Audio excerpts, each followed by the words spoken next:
This is so amazing just to see this big black swathe cutting right through this green grass.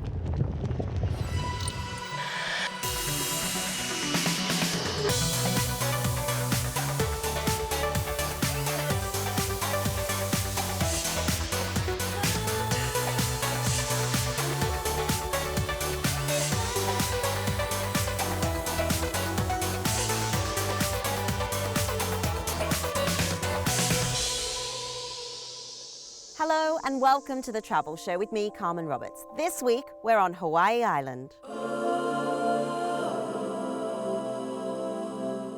It's 100 years since the active volcano fields here became an official US national park. So I'll be exploring the lunar landscape of the Big Island and finding out what it's like to live with the constant threat of lava flows running straight through your backyard. But first, here's what else we've got coming up for you on this week's show. We go behind the scenes with a park ranger on safari in Kenya. We take in an exhibition in London which tells the little-known story of the Caribbean troops who served in World War I. And your global guru, Simon Calder, has his top tips and advice on how to manage your currency if you're heading to Iceland.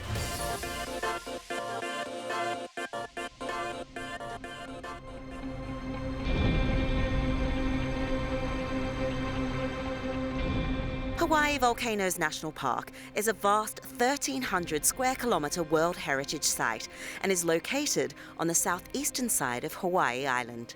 This year, the park celebrates its 100th birthday.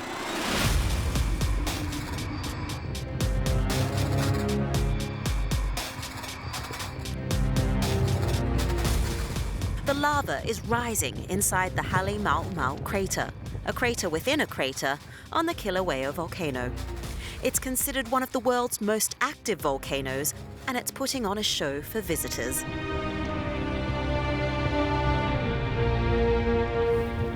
It looks like one giant ferocious bonfire from this distance.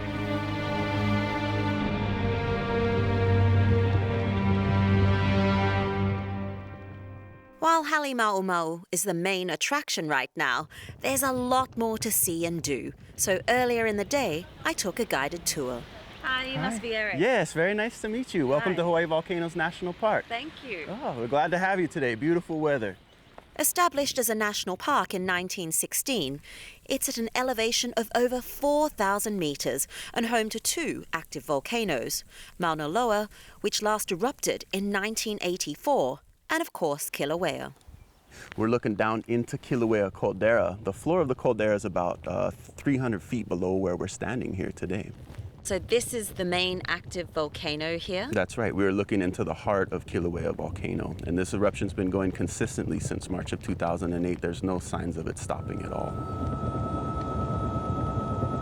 The lava lake within Halemaumau crater, we estimate at this time, is 750 feet across. And that is technically, at this point, one of the largest lava lakes in the entire world. And the lava lake itself right now is only about 35 meters, or about 100 feet below the surface of the crater. So the chance of that lava lake coming all the way to the crater floor, overflowing onto the crater floor at this point, is actually fairly high.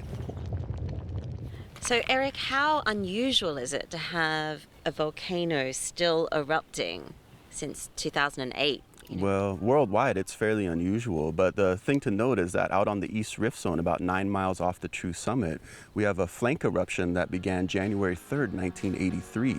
There's no other place in the entire world that we've seen such a continuous eruption from one single volcano. This is why people refer to Kilauea as the world's most active volcano.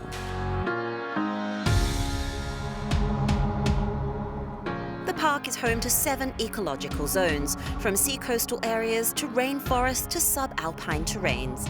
And you can catch a glimpse of this ever-changing landscape as you drive along Chain of Craters Road. Next stop is the Thurston lava tubes, referred to as Nahuku here in Hawaii. To get to the tubes, we pass through an old-growth rainforest that's flourishing because it's been 500 years since the lava flowed through these parts. So this is it. This is it. Welcome to Nahuku Lava Tube. This is the entrance to one of the most popular lava tubes in the entire national park. You can actually walk all the way through this and pop out the top of a feature that we call a skylight. So we estimate this lava tube is about 500 years old. Let's go inside, check it out.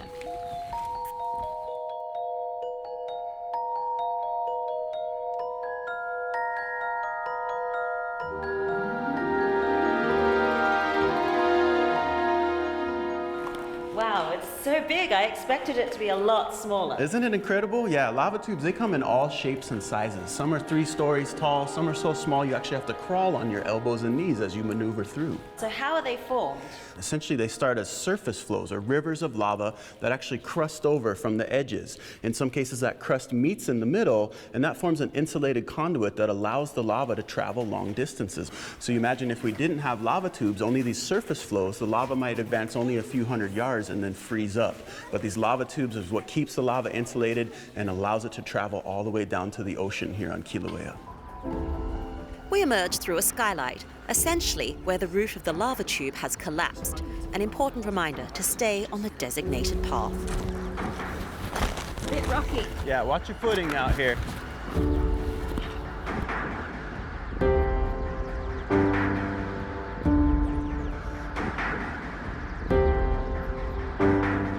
This is amazing to see this lava flow. It's crossed a whole road there, and look at this massive black swathe like a huge snake that set against this green grass. I can't imagine how frightening it would have been to have this at your back door.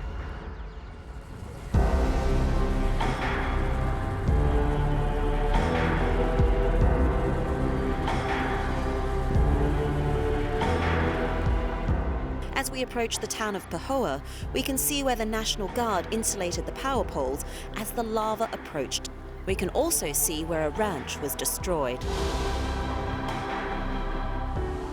Live lava.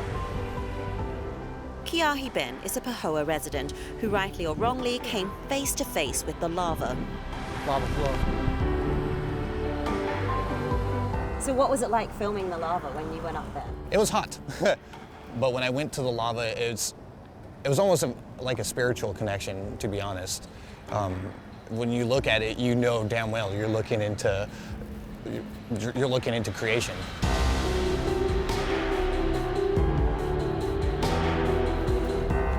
Back at the summit, visitors cram onto the viewing deck at Jagger's Overlook, the safest and best place to see the rising lava.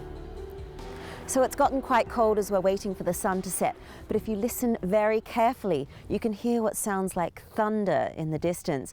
And apparently this is the heat from inside the crater causing the rocks on the rim to fall inside to the molten lava.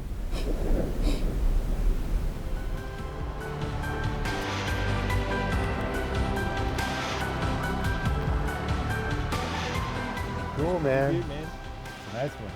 And if predictions are correct, very soon we could see the lava spill over the crater edge and onto the caldera. Wow, look at that. Experts warn eventually it will collapse and explosive eruptions will resume, which is a scary thought, especially for those who live nearby. But for now, we're told it's safe as the region celebrates its 100th anniversary as a national park and visitor attraction.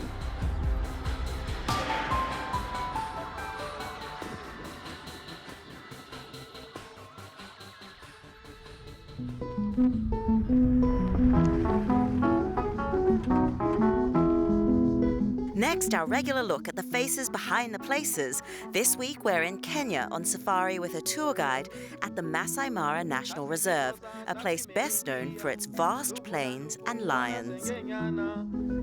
So what do you feel lucky about seeing today? Today? Any particular animal? Sure. Yeah. Want to see lions, of course? Lions? Definitely. Yeah. Yeah. Leopard if possible. Okay. So we call it our cat hunt afternoon. Yeah. My name is Newton Congo, and I'm a safari guide at the Maasai Mara. There's a boshy tree on top. We have a couple of white-backed vultures. I enjoy spotting the big cats, and also I'm a very big lover of birds. One of my favorite things about the Mara is that it's very unpredictable. January being most of the driest part of the month, there's very, very low grass, seeing wildlife is much more easier. But then it rains in March and April, and then the entire environment changes completely. It's all green, the grass has grown very high, and now at that time, us as guides and also even the animals, they're actually calling for the wildebeest to come.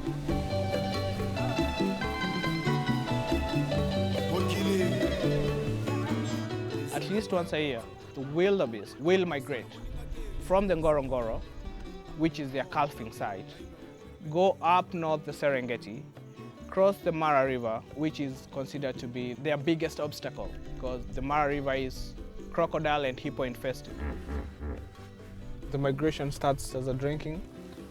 They come down for water, and then as the herds grow bigger and bigger, it's kind of pushing each other.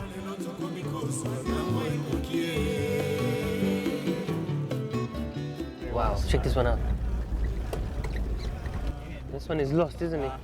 He's definitely very tired, and he might be kind of weak compared to the rest. That's why he's been left behind. Any form of weakness in the wild makes you very vulnerable. Okay. Because the cats or the predators mostly go for the weak ones, the sick ones. It's such a famous spectacle because of the multitude of the wildebeest. The numbers go from 1.2 to 1.8 million. The population is just mind-blowing. My dad was a safari guide when I was young, so I learned a lot from him. He used to take us as a family out, so that actually improved the vigor. For me, I saw it as something good.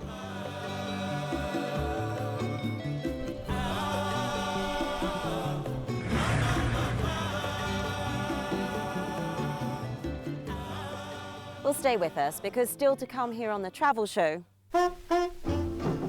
we visit an exhibition in London that tells the untold story of the Caribbean soldiers who signed up and headed to France in the First World War. Cha-cha-cha! The Travel Show, your essential guide wherever you're heading.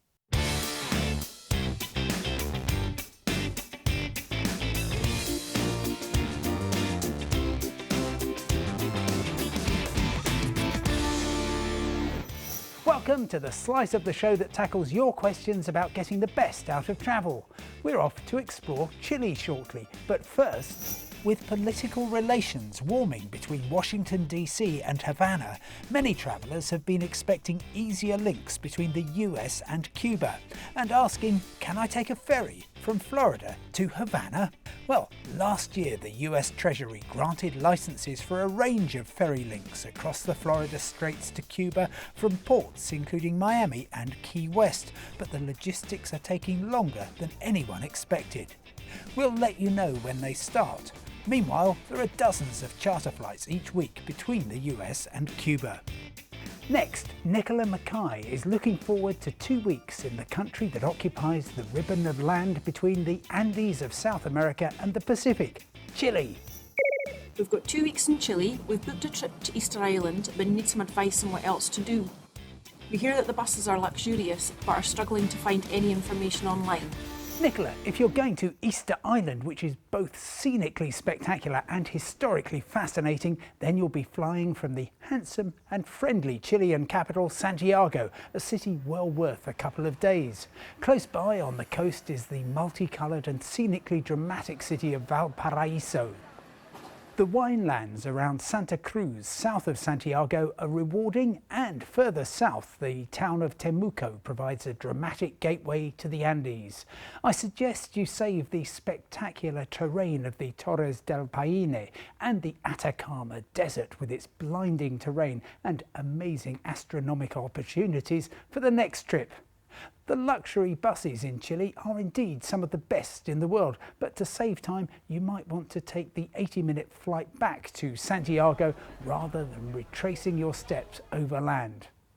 Next, as the Travel Show has reported, China is now allowing visitors from many countries to get a transit visa on arrival for stays of up to 72 hours. James Simmons is among the viewers who asks what options are open to people in Hong Kong. Could I fly from Hong Kong to Chengdu for, say, 2 days and then return to Hong Kong under this type of visa? No, China insists that the 72-hour permit is available only if you are genuinely in transit through an airport in the mainland People's Republic. For example, flying from Hong Kong to Chengdu with a confirmed booking onwards to London. Going there and back doesn't qualify, so you'll need a normal tourist visa, which requires some pre-planning and a hefty fee. Steve Chesters is off to Iceland in the hope of seeing the Northern Lights. How do I manage our currency? I've read that the euro is used in the airports in large cities.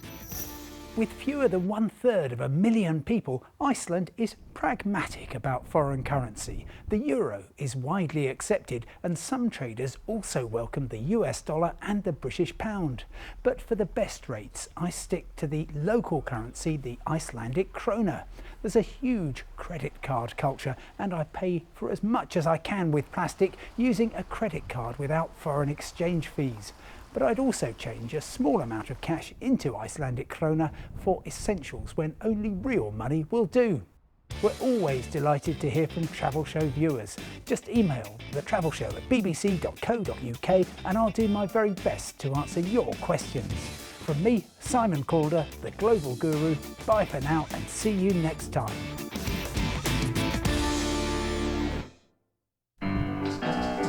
To end this week, we head to the Museum of London, Docklands, where a new exhibition is taking place to acknowledge and celebrate the little-known role played by the Caribbean during the First World War. 15,000 of them left the West Indies to serve alongside British Armed Forces, and many of the images in the exhibition are on display to the public for the very first time.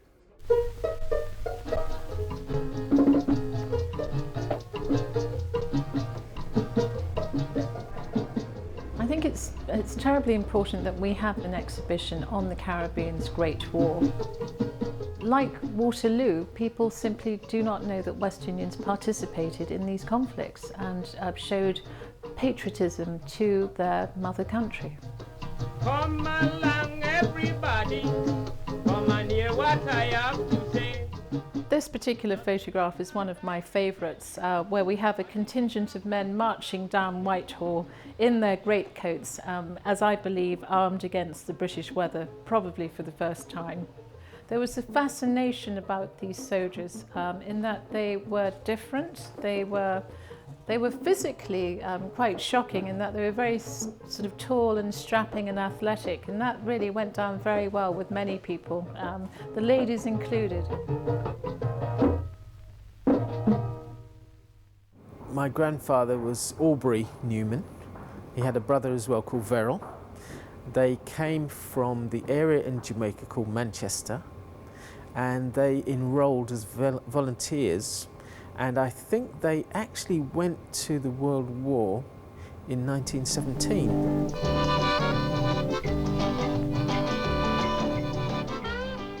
Growing up, I always sat on my grandfather's front porch listening to his stories about World War I. His name was Stanley Stair, and his family lived in Lucy, Jamaica. I do find these photos altogether quite interesting because I've not seen this selection before, but I like the one at the top simply because it's recruitment in Kingston, I believe it says. Very patriotic picture.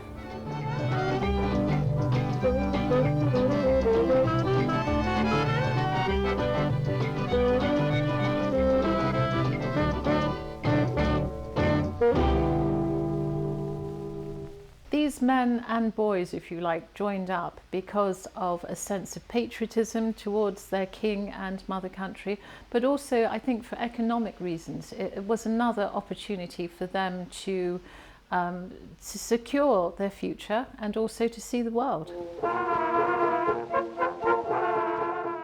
I never realized that my grandfather participated in some of the key events in World War I in terms of the British West Indies Regiment. He mentioned being on the Verdalia, which was a ship on its way full of West Indian soldiers. Here's information that documents what my grandfather talked about.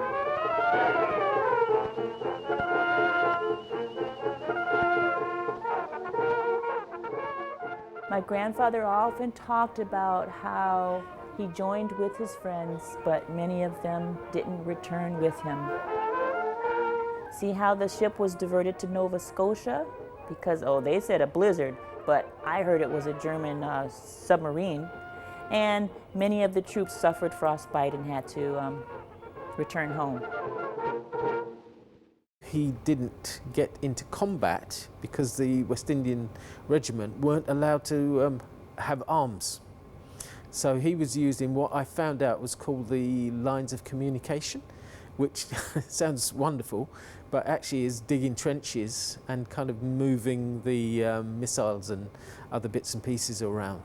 Can you imagine being at the front line doing that for the war effort and then not having anything to defend yourself? I think that it's important that when people attend this exhibition that they come away with a sense of the contribution made by the Caribbean to other parts of the world. I'm slightly saddened that these gentlemen had been forgotten for so long, but I'm pleased that we have been able to tell their story to the world at this stage.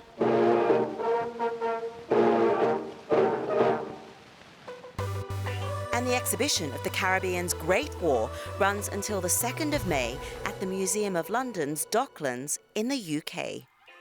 Well, that's all we've got time for this week. Coming up next week,